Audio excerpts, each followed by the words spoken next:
জানুয়ারি, কোনো সময় মার্চ, কোনো সময় এপ্রিল, এইভাবে অর্থাৎ মুখ্যমন্ত্রীর ইচ্ছে অনুসারে ডিএটা দেওয়া হয়।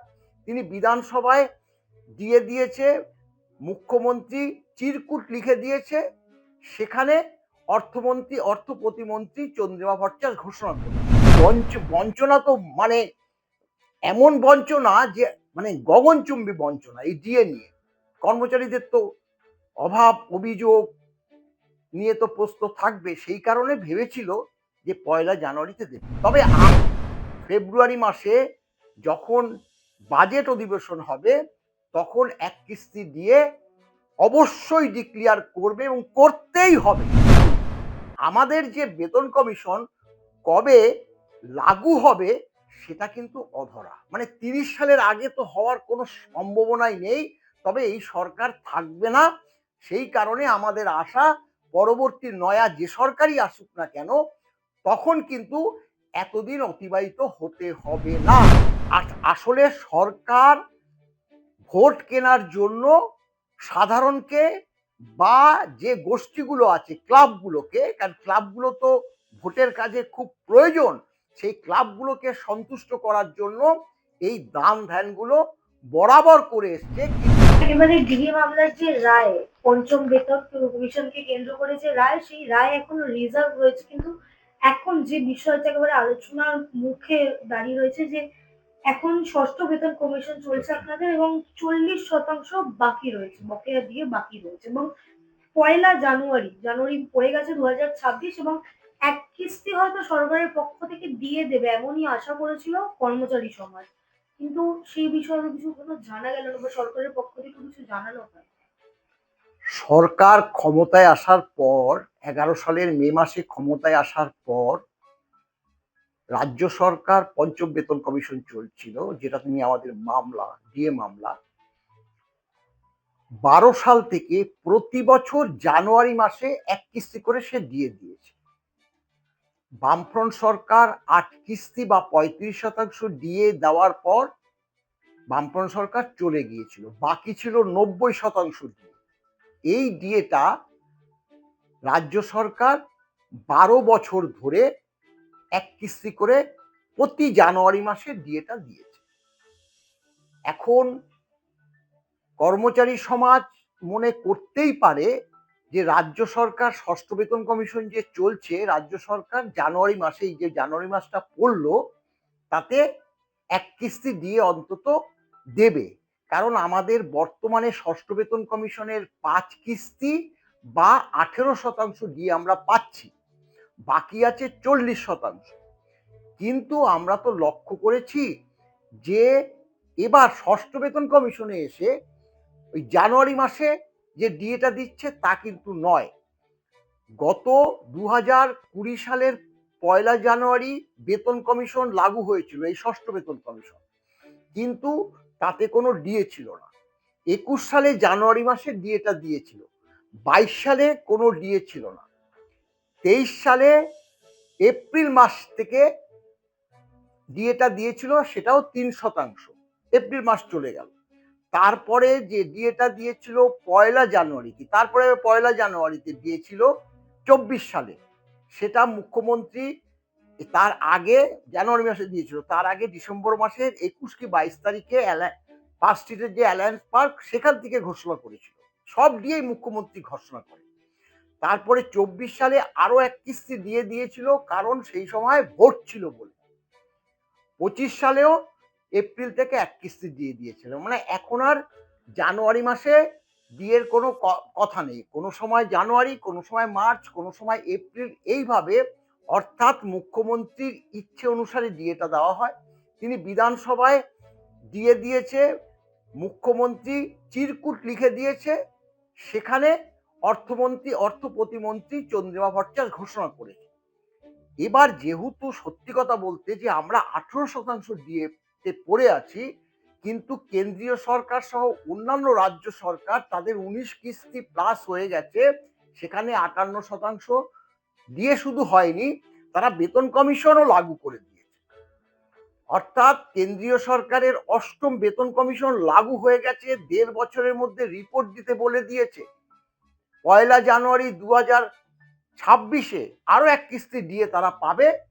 সেই ডিএ হয়ে গেলে পরে যে ফর্মুলাতে বেতন বৃদ্ধি হয় সেই বেতন কিন্তু 1 জানুয়ারি 2026 থেকেই কেন্দ্রীয় সরকার কর্মচারীরা পাবে। আমরা তো বঞ্চনা তো মানে এমন বঞ্চনা যে মানে গগনচুম্বী বঞ্চনা এই ডিএ নিয়ে। কর্মচারীদের তো অভাব অভিযোগ নিয়ে তো প্রশ্ন থাকবে, সেই কারণে ভেবেছিল যে 1 জানুয়ারিতে দেবে। তবে আমি বা আমরা বলে রাখছি যে মুখ্যমন্ত্রী ফেব্রুয়ারি মাসে যখন বাজেট অধিবেশন হবে তখন এক কিস্তি দিয়ে অবশ্যই ডিক্লিয়ার করবে এবং করতেই হবে। কারণ যেহেতু এপ্রিল মাসে ইলেকশন আছে, শুধু যে ডিএটা ঘোষণা করবে তা না, বেতন কমিশনও লাগু করে দিতে পারে, একটা গাজর ঝুলিয়ে দেবে। কারণ যে বেতন কমিশন আমি ঘোষণা করলাম এবং সেটা 1 জানুয়ারি 2026 থেকেই দেওয়া হবে। এইভাবে মিথ্যে কথা বলে ওই যে বাজেট অধিবেশনেই এক কিস্তি দিয়ে পাবে। তাই কর্মচারী সমাজের যে আশা, সেই আশা পূরণ হলো না। তার জন্য ওয়েট করতে হবে আগামী মার্চ বা এপ্রিল মাসে এক কিস্তি ডিএর জন্য। এই হচ্ছে মূল কথা। এবং সেটা কেন্দ্রীয় সরকারের যত কিস্তি দিয়ে হবে, এখন 58, আমাদেরও 58% যতক্ষণ না ডিএ হচ্ছে, বা যদি আরো এক কিস্তি দিয়ে দেয়, 58 সঙ্গে 2 যদি যোগ হয় 60%, সেই 60% ডিএ দেওয়ার পরেই কিন্তু আমাদেরও কিন্তু বেতন বৃদ্ধি হবে। কেন্দ্র যেইভাবে বেতন বৃদ্ধি করবে আমাদেরও সেইভাবে বেতন বৃদ্ধি হবে। কিন্তু আমাদের যে বেতন কমিশন কবে লাগু হবে সেটা কিন্তু অধরা। মানে 30 সালের আগে তো হওয়ার কোনো সম্ভাবনাই নেই। তবে এই সরকার থাকবে না। সেই কারণে আমাদের আশা পরবর্তী নয়া যে সরকারই আসুক না কেন তখন কিন্তু এতদিন অতিবাহিত হতে হবে না। তাই আমরা মনে করি যে বর্তমান যে সরকার, সেই সরকারটাকে কর্মচারী সমাজের স্বার্থেই একে সরাতে হবে। না হলে কিন্তু আগামী দিনে আমাদের সমূহ বিপদ, এমনকি পেনশনও নাও পেতে পারি এবং যে ভাতাগুলো আছে সেই ভাতাগুলো কাটছাট হবে। কিন্তু স্যার একেবারে আমরা কিছুদিন আগে দেখতে পেলাম মুখ্যমন্ত্রী দুর্গাঙ্গনের যে শিলান্যাস বলা যেতে পারে, সেই শিলান্যাস করলেন। সেই দুর্গাঙ্গনের জন্য 262 কোটি টাকার কাছাকাছি খরচা হচ্ছে, কিন্তু সেই বিষয়ে মুখ্যমন্ত্রীর সমস্যা নেই। সেটাও তো সরকারি টাকা, ট্যাক্সের টাকা, কিন্তু দিয়ে দেওয়া সরকারি কর্মচারীদের টাকা দখলে রাজ্য সরকারের কাছে টাকা নেই। শুধু তো দুর্গাঙ্গন নয়, এই যে জগন্নাথ মন্দির করলো সেখানেও তো কত কোটি টাকা খরচা করেছে। খেলা মেলা তো করেই যাচ্ছে। দুর্গাপুজোর যে অনুদান 1,10,000 টাকা করে, 1 টাকা 2 টাকা না তো, কতগুলো টাকা। আসলে সরকার ভোট কেনার জন্য সাধারণকে বা যে গোষ্ঠীগুলো আছে ক্লাবগুলোকে, কারণ ক্লাবগুলো তো ভোটের কাজে খুব প্রয়োজন, সেই ক্লাবগুলোকে সন্তুষ্ট করার জন্য এই দান ধ্যানগুলো বরাবর করে এসছে। কিন্তু তাতে বিরোধী রাজনৈতিক দলগুলো বলুন, কর্মচারী সমাজ বলুন, যারাই এর নিন্দা করেই চলেছে, তিনি এক কান দিয়ে শোনে আর এক কান দিয়ে বের করে দেয়। ওনার কথা উনি বলে যাবেন এবং ওনার কাজ উনি করে যাবেন। ওনার মানে মুখ্যমন্ত্রী তো লজ্জা শরম কিচ্ছু নেই, এখন আবোল তাবোল বকছে। কারণ সত্যি কথা বলতে কি, বিরোধী দলগুলো বিশেষ করে যে বিজেপি তথা শুভেন্দু অধিকারী যেভাবে তার ঘাড়ে নৃত্য করছে, তাতে তিনি অনেক আবোল তাবোল বকছে, সেটা কিন্তু আমরা লক্ষ্য করছি। আমি বিজেপির সমর্থক না হলেও বলছি যে যেভাবে তাকে যে মানে একটা ফেলে দিয়েছে, তার মধ্যে একটা আতঙ্ক কিন্তু প্রতিযোগিতায় ফেলে দিয়েছে, তার মধ্যে একটা আতঙ্ক আমরা লক্ষ্য করতে পেরেছি। হোক, কারণ এই সরকারের সত্যি কথা বলতে যাওয়া দরকারি। না হলে কিন্তু আমাদের আমাদের যেহেতু আমাদের স্বার্থ আছে, কোন রাজনৈতিক দল আসলো কি না আসলো সেটার থেকে বড় এই সরকারটা অন্তত চলে যাক, এইটাই হচ্ছে মূল কথা। স্যার একেবারেই শেষ প্রশ্ন। আবারও যেমনটা শোনা যাচ্ছে জানুয়ারি মাস অর্থাৎ কোর্ট খুলে গেছে ইতিমধ্যে এবং 5 তারিখ থেকে একেবারে রানিং কোর্ট স্টার্ট হয়ে যাবে বলা যেতে পারে। তো সেক্ষেত্রে জানুয়ারি মাসেই একেবারে ডিএ মামলার রায়দান হলেও হতে পারে। এমনটাই বিভিন্ন জায়গায় শোনা যাচ্ছে। দেখুন, এই ব্যাপারটা সত্যি কথা আমরা বলতে বলতেও ক্লান্ত। কর্মচারী সমাজ আমাদের কাছ থেকে শুনতে চাইছে, আমাদের কাছে প্রশ্ন করছে, ফোন করছে যে মলয়বাবু বা শ্যামলবাবু, এই যে জানুয়ারি মাস পড়লো, 5 তারিখে খুলবে সর্বোচ্চ আদালত, তাহলে কি এই জানুয়ারি মাসের মধ্যে ডিএর অর্ডারটা বেরোবে? দেখুন, সর্বোচ্চ আদালত এবং একটা আদালতের একটা নিয়ম আছে, সেই নিয়ম কতটা সর্বোচ্চ আদালত মানে আমাদের জানা নেই। অন্তত 3 মাসের মধ্যে যাতে অর্ডারটা বেরোয়, তার একটা বার্তা কিন্তু সুপ্রিম কোর্টে আছে।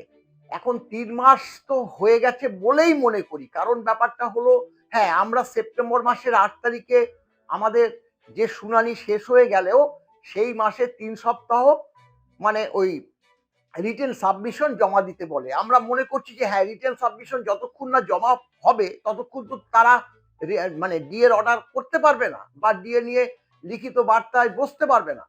সেই কারণে সেপ্টেম্বর বাদ দিলে, তারপরে যদি 1 মাস ধরি, অক্টোবরটাও বাদ দিয়ে দিই, নভেম্বরের মিডিল বা লাস্ট উইকে ভেবেছিলাম বের হবে। কিন্তু তাহলে অক্টোবর, নভেম্বর এবং ডিসেম্বর, এই 3 মাস কিন্তু অতিবাহিত হয়ে গেছে। এবার জানুয়ারি মাসের 5 তারিখে যেহেতু খুলবে এবং ডিসেম্বর মাসের 22 তারিখ থেকে ছুটি পড়ে গেছিল, সেগুলো ধরতে তো হবেই, কারণ না ধরলে পরে কিছুটা বাদ দেওয়া যাবে। যাই হোক, যে 3 মাস হয়ে গেছে, 3 মাস হয়ে যাওয়ার পর 5 তারিখ যদি খোলে, 5 তারিখ হচ্ছে সোমবার, সোম থেকে শুক্র বা তার পরের সপ্তাহ আবার সোম থেকে শুক্র, এই যে 2 সপ্তাহ, এই 2 সপ্তাহের মধ্যে অর্ডারটা বের হওয়ার একটা সম্ভাবনা আছে। কারণ যেহেতু এই যে 2 সপ্তাহ, যে এই যে ক্রিসমাস যে হলিডে রয়েছে, সামার ভ্যাকেশন যে চলছে, এর মধ্যে যদি তারা ভার্ডিক্টটা লেখা যদি শুরু করে বা শুরু হয়েছিল শেষ করে, তাহলে তো ভার্ডিক্টটা দিতে কোনো অসুবিধা নেই। এবং আমাদের যে আইনজীবী তারা বলছে যে এই যে ডিএ মামলার রায়টা যেহেতু বড় হবে বলে তারাও মনে করছে, আমরাও মনে করি, কারণ কেন্দ্রীয় সরকারের কর্মচারীরাও আমাদের ডিএ মামলার দিকে তাকিয়ে আছে। যদি বলেন কেন, কারণ কেন্দ্রীয় সরকারের যে কোভিড পরিস্থিতিতে, 19 সালে যে কোভিড পরিস্থিতিতে প্রেক্ষিতে যে প্রচুর খরচা হয়েছিল বলে কেন্দ্রীয় সরকার বলেছিল, এবং সেই পরিপ্রেক্ষিতেই জানুয়ারি 20 এবং জানুয়ারি 20 এবং জুলাই 20 এবং জানুয়ারি 21, এই যে 3 কিস্তি বা 11% দিয়ে 18 মাস তাদের দেয়নি। এই 11% দিয়ে যে বকেয়া রয়ে গেছে, তার দাবি জোরালো ভাবে হয়েছে এবং সেই মামলাও শুনেছি সুপ্রিম কোর্টে পেন্ডিং আছে। এই দিকটাও দেখে নিতে চাইছে সর্বোচ্চ আদালত, যে রায়টা আমাদেরও তো বকেয়া ডিএর মামলা, এই রায়টাতে কি বলে। কারণ এক্ষেত্রেও কিন্তু যে 7টা রাজ্য কেন্দ্রীয় নিয়মে ডিএ পায় না বলে রাজ্য সরকারই তুলে ধরেছিল, তাহলে সেটাকেও যদি তারা মনে করে যে না, প্রতিটি স্টেট গভর্নমেন্ট কর্মচারীদেরই এই all India consumer price index অনুসারে ডিএ পাওয়ার অধিকার আছে, তাই সেই কারণে এইসব সামগ্রিকভাবে যদি রায়টা লেখে, সেই কারণে দেরি হতে পারে। তবে কি রায় হবে, কি লিখবে, কতটা লিখবে, কত বড় হবে, সেটা সম্পূর্ণ বিচারের মধ্যে আছে, সর্বোচ্চ আদালতের মধ্যে।